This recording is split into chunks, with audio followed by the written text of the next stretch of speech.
Welcome back. A lot of movements of players on our list. This window just closed. If you're listening on this on Instagram or Spotify and you want to hear just about a particular player, then flip over to YouTube. It's going to be index linked there in the description, so you can just go straight to whichever players you're interested in. This episode, as previous ones after transfer windows, is all in alphabetical order by surname of players that we've already covered under our list. Enjoy. First up is Teo Adaramola, another season-long loan move from his parent club Crystal Palace, this time to the third tier with Leyton Orient on the 26th of July 2025. Leyton Orient made the playoffs there last season, so you'd imagine they'll be up there again this season or pushing for promotion to the Championship by the second tier.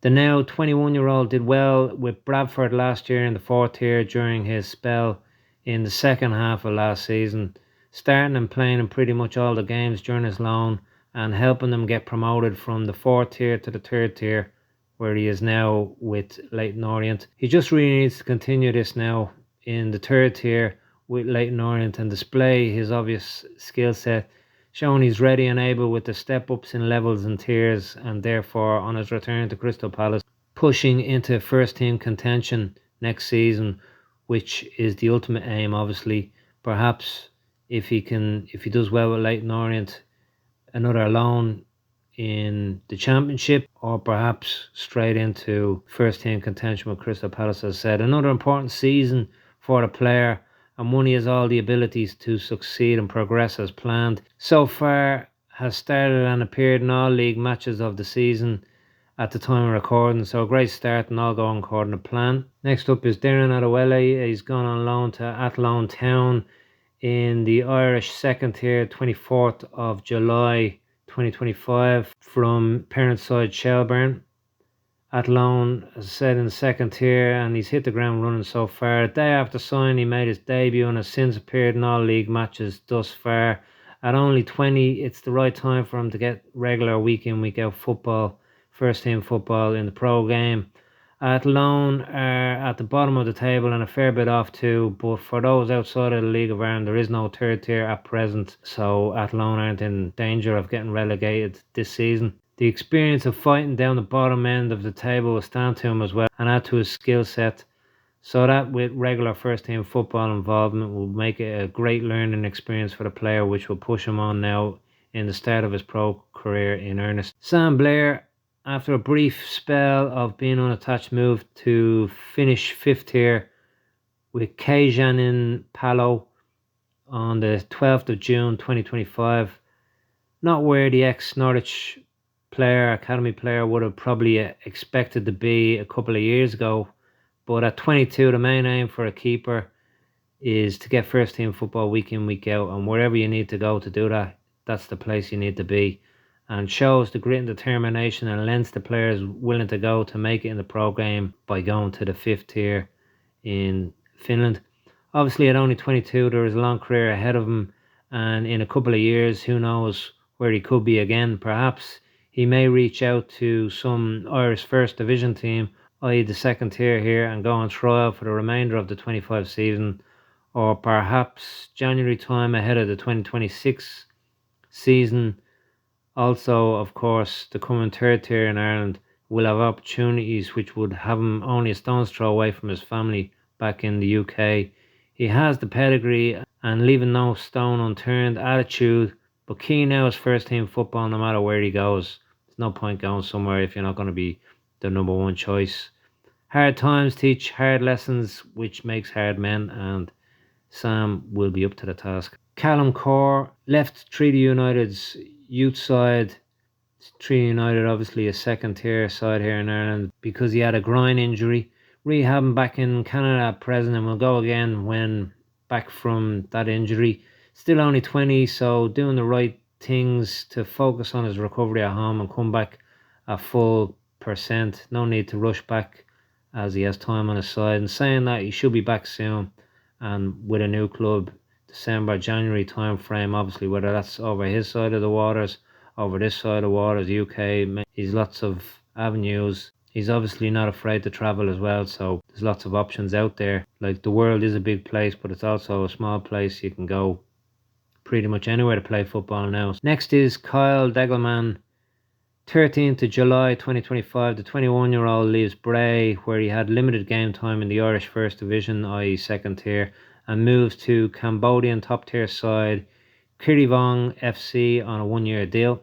All the best to him. Owen Degelman, 1st of July, leaves Armagh City FC in the Northern Ireland second tier, whom he joined on the 2nd of February 2025. Where he goes, obviously, will he follow suit and go over somewhere like Cambodia, Southeast Asia, where his brother is now? Possibly a good option for him. Daragh Dunne, 29th of August 25, leaves Irish second tier side Wexford and joins Corr, which is outside the Irish pyramid. Yes, there is only 2 tiers in the Irish pyramid at present. Corr, of course, are the top side, and a year season here will lead them right up to go again next summertime at latest, which will be mid-season in the Irish first and second tier, but just before the start of the new Irish third tier, which will be starting next year at a shortened basis, i.e. 2026, and then will be rolled out in tandem with the top 2 tiers, i.e. in 2027. So the top 2 tiers in Ireland, of course, for those outside of Ireland, February, March time to November time frame. Daragh is only 20, so good season this year, doing the right thing, just needs to stay playing.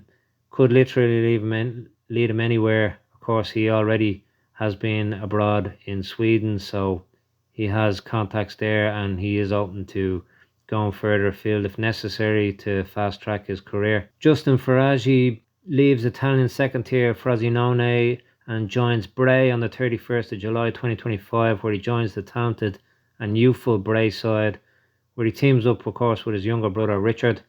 Key, you'd imagine, was the link up with his brother, first team week in, week out football, and the fact Bray are a talented young side, currently in 3rd place with Justin in the team. They'd be pushing for possibly even winning the league and definitely for promotion to the Irish Premier Division. Wasn't getting the game time at Frosinone in the first team, and that's what he would have hoped for when he moved there, so it makes perfect sense to come back in the short term to Ireland with Bray. His career, and also for him and his career, and also Bray, it's a win-win situation for all involved. Still only 20 and has hit the ground running at Bray, as you'd expect, appearing in all games since his arrival. Of course, he could stay if they get promoted. He might stay with Bray or look further afield, UK, back to somewhere in Europe. Who knows, another club in the League of Ireland. A lot of options open to him, but just as he's doing, focused this season now on playing week in, week out for his new club Bray, and doing as good as they can do, and hopefully they will get promoted. Very unlucky last year. Zach Gilsenan moved down the tiers to the 4th tier now with Grimsby Town FC. Was on the verge the last couple of years to breaking into English second tier side, Championship side Blackburn Rovers. First team proper, but injuries stunted his time there, and ultimately he was not offered a new deal at the end of last season, albeit he did make 5 appearances for them in the 23-24 season, twice in the league and 3 times in the EFL Cup. But as said, injuries were the issue here for him. He joined Grimsby Town FC on the 2nd of July 2025, and although featuring regularly in their pre-season, must have picked up some minor injury that has kept him out to date. He is expected back soon. Grimsby would be in the hunt for promotion, and they wouldn't have brought him in to make up the numbers, and he probably wouldn't have gone there just to make up the numbers. So no doubt he will be playing week in, week out on his return, and that's the plan anyways, in signing him, especially on a 2-year deal. Again, you'd imagine he wouldn't have gone there if first team week in, week out football wasn't on the card, so I'd expect him back soon and in that first team as a starter. Expectation by Grimsby fans is high too, and they'll also feel they have a real gem in Zach. And Zach and other signings will help them push strong for promotion to the 3rd tier. If so, and all goes according to plan, it could be a very smart move on his behalf, and in 2 years' time, playing in the 3rd tier, who knows where he could go from there. Sean Kerrigan, 20th of July 2025, leaves Irish top tier side Galway United. He's only 23. Of course, his brother has just moved to the third tier in Italy, so perhaps with that connection there he might consider moving abroad. Came from the US college soccer, and of course he perhaps has options to go back to the US where he has connections now too. Yoyo Mahdy, unattached as well, leaves the second tier side Treaty United. He's now 27, left them on the 7th of July 2025. Again, he has had stints abroad, so perhaps he will consider something like that as well. Danny McGrath, the 7th of July 2025, he left Lommel SK in the Belgian second tier. Had a good time there as a young player, but he probably would have hoped to play more. Anyway, he left, and now you'd imagine his focus will be on playing more first team football. Late July was reported he was on trial with Premiership side Brentford. He's still only 19, so a lot of time to make up his mind and just make the right decision for him and his career and his family. I believe he's just married as well, so congratulations. McHugh, 1st of June 2025, left Galway in an Indian top tier on completion of his 2-year deal with them. Reportedly has offers from clubs to remain in the Indian top tier, and he has offers from Scotland too to boot. He's 32 now, so perhaps if he has offers on the table from Scotland or this side of the world, he might decide it's time to come back. So at 32, maybe sign a couple of year deal with somebody over this side of the way. So yeah, that could be possibly mean Scotland. Ed McJannet, 23rd of July, moves on a season-long loan from parent side Serie A sides Lecce to the third tier side Ternana, where he joins fellow Irish player Liam Kerrigan. Ed has started in all games so far with his loan side, and another good season on loan should get him closer to week in week out first team football with Lecce. 21-year-old has yet to debut for Lecce's first team, of course, but has been on the bench numerous times, so it's not too far away at this point, you'd imagine. Caden McLoughlin in July left Villarreal's youth setup and signed for the Spanish fifth tier side UD San Pedro on a permanent deal, it would appear. At 20, still very young, and although he would have hoped to push for first team football involvement with Villarreal or perhaps some other club higher up the pyramid in Spain, it's still first team football, and if all goes according to plan and he starts getting week in week out football, knocking in the goals, excelling, it'll push him up the levels and gears in his career. And as said, just the start and still very young, so his whole career is ahead of him, and he finally has the opportunity to show his skill set in the pro game and take it from there. UD San Pedro kick off their season on the 7th of September, so if you listen to this on Sunday today, hopefully he's fit and ready and starts for his new club and even scores. Fionn Mooney, now 21, he has moved to US college soccer set up with Missouri State University on the 13th of August 25. He had been without a club since the 1st of February 25 when he was in the English non-league setup. With the move to the US, that could rule him out of football in the pro game until circa 24-25, the age of 24-25 perhaps. So at 24, if you're going into an MLS draft or coming back to the UK, perhaps that might put you a bit behind your peers at that time at age, but obviously he'll know what's best for him in his career. Andrew Moran, 21st of August 2025, perhaps a surprising move to the US. Don't get me wrong, great move, just surprised as he has done well on both loan moves last 2 seasons in the second tier of English football, i.e. the Championship, so you'd guess he'd have gone on loan again there, or somebody would have been interested in him from there. You'd imagine Championship football was on the table for him again this year, and you'd imagine he would have stayed with Brighton in the English top tier this season as part of the first team, as he probably wanted to be part of the first team. But to go further afield shows he is interested in trying other experiences and leagues too.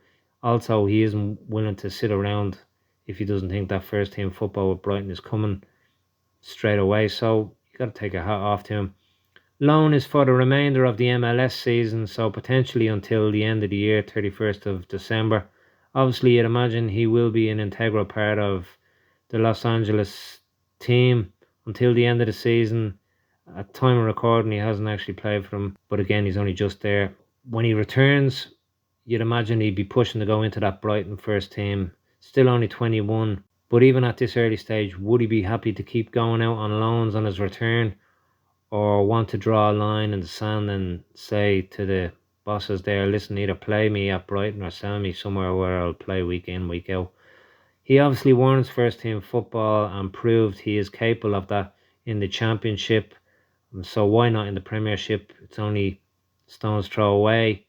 Like, he's done well in the Championship last year as well with Stoke, and he did good with Blackburn the previous year. So perhaps he won't really be happy to wait any longer when he feels, and rightly so, that he should be a first teamer with Brighton. I'd imagine summer 26 will be that decision time, so still time for variable outcomes, but another good season in the MLS for the remainder of this year will only further strengthen his case and hand at Brighton for the now, of course, as well, fully fledged pro, but also Irish senior international. Senan Mullen, 14th of August, moves to Mantova in Serie B, the Italian second tier, on a season-long loan.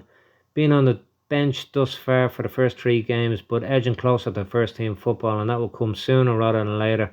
And all he needs is the opportunity, which, as said, will come, and from there fully expect him to cement his place in the team.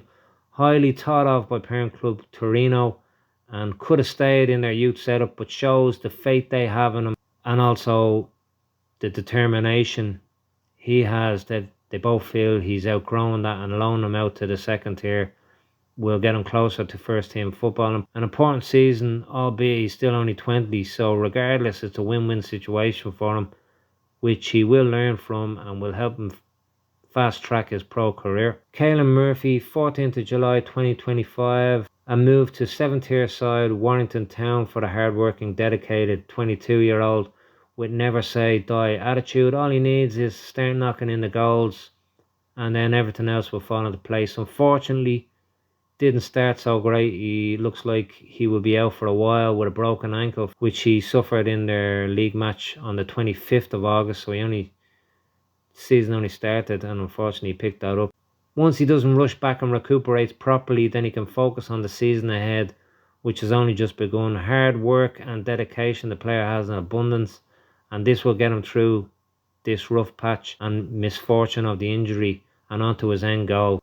He will probably feel he needs to get back sooner rather than later, but hopefully he doesn't rush back too soon, as better to come back 100% than a bit off and then not do yourself justice or your career, and then other people just look at the records, so you gotta be a bit selfish and think of yourself and your own career as opposed to the club. But he probably will want to rush back because that's the kind of guy he is, but we wish him a speedy recovery anyway, regardless. Conor, 1st of July, moves to German's 3rd tier with MSV Duisburg, where his new club, who are just newly promoted, have won all their 4 games so far in the league and sitting pretty at the top of the league, albeit early doors, of course, in the season in Germany.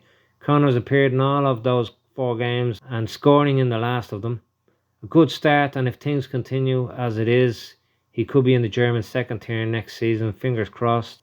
Abimbola Obasoto, circa 16th of August 2025, officially signed 20th of August 2025. He moves back from Sweden, where he was in the 3rd tier with Ängelholms FF, and joins Scottish 4th tier side Elgin City FC. Shows the determination and the character of the player that he went on trial and offered his services for 0 wage until January 2026, so they can assess him and then offer him terms. Great attitude, and says it all really about the player. Obviously, from the club's point of view, not a deal they were going to turn down. Would imagine funds aren't flush in the Scottish 4th tier, so just to splash out on players without properly running the rule over them. Not saying it doesn't happen, but it's not an easy decision. So the fact he offered his services like this shows them the kind of player, professional he is, honesty of the guy and what he's about, and that stuff you just can't buy. So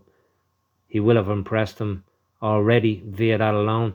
So far, Since his arrival at time of record, there's been 4 games where he has been on the bench for all and appearing in 2 of those off the bench. That's more a case of match fitness, you'd imagine, and as soon as he's up to speed, he no doubt will be pushing for his spot in the first team week in, week out, so not in the too distant future. Armstrong, Oko-Flex, 25th of August 2025, moves to Bulgarian top tier side, oldest side in Bulgarian football, I believe. Both have Plovdiv after the completion of a 2-year deal with FC Zurich in the Swiss top tier.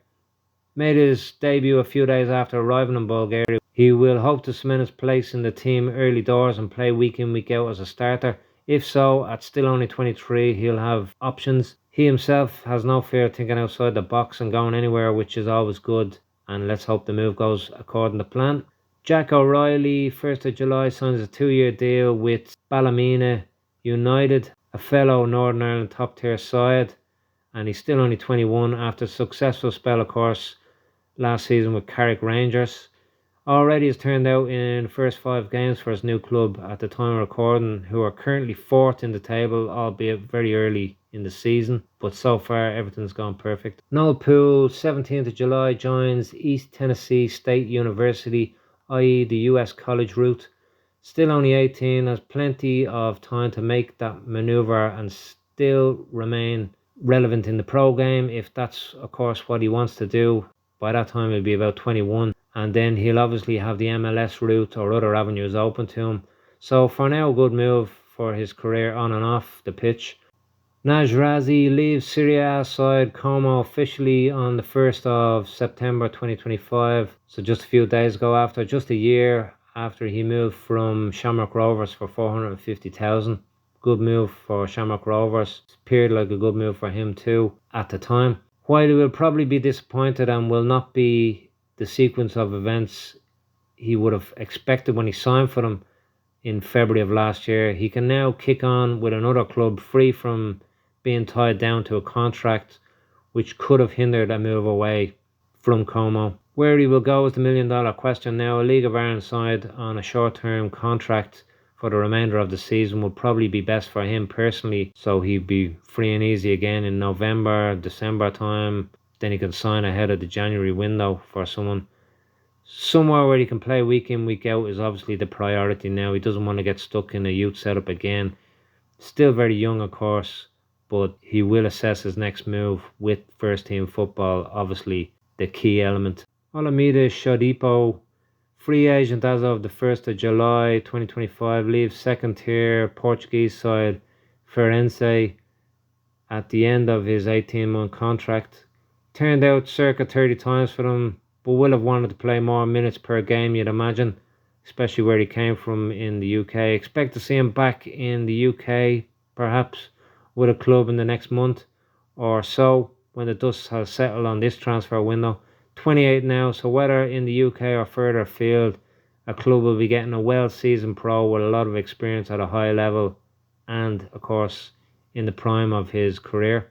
Deji Sotona, injury dealt him a cruel blow at the very start of his time at Eastleigh on his debut, and after a year on the books there, he is now free agent as of the 1st of July 2025 officially. Obviously his focus will be sorting out the injury in the right way and getting back to the main plan of reaching the heights he was destined for.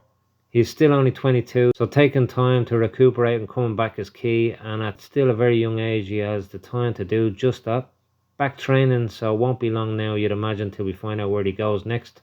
Onsame Tembe, 8th of July 2025, moves from Danish third tier side to Swedish third tier side FC Rosengard on loan until the end of the Swedish season, i.e. circa end of November this year, from parent club AB, again in Denmark.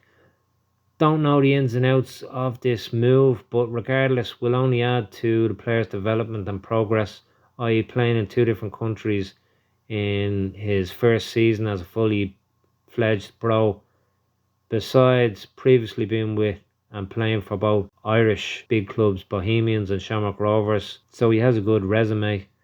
Signed a 3-year contract with AB a year ago, so with 2 years left to roll at just about to turn 21, with 14 appearances so far for AB, and now after making his debut in Sweden. He has all the time on his side and just needs to focus, as he's doing, in getting the minutes, and a long career awaits in the pro game. Kevin Toner, after a season in the Spanish 4th tier last year with Oriola, he now joins Deportiva Minera again in the Spanish 4th tier. Every club he has been at, he's been one of the first names on the team sheet week in, week out. This will remain the case, you'd imagine, now at Minera, where season kicks off this weekend. Really warrants playing at a higher tier, and at 29 in his prime, this may be the case come January transfer window or next season if the opportunity arises and he feels it's best for him in his career. A season pro and season in the Spanish league system to boot, an asset to any team and all of the teams he's been at so far too. He's been there and done it everywhere. Spanish 4th tier kicks off this weekend, as I said. Whilst there is always security in a multi-year deal, in Kevin's case perhaps would be better if a solid player in his prime isn't tied down to more than a year, so he can take any perhaps better opportunities when they come his way without tied down to a contract restricting a move like that, or having a large transfer fee, albeit vetoing a potential deal at a bigger Spanish or elsewhere club. Obviously there is a risk to not having that security, but sometimes you have to take risks in life, and in my opinion the rewards in this case far outweigh any risks. A career in management or coaching awaits him, you'd imagine, as well, but for now a good 6 years at least left in his playing career remains, you'd expect, and that would be the priority at the present moment in time, and who knows how far and where he will get to again. If you liked the video, send us a like, subscribe, or leave us a comment. We'd love to hear from you, or buy us a coffee at the link in the description. And as always, we'll be watching.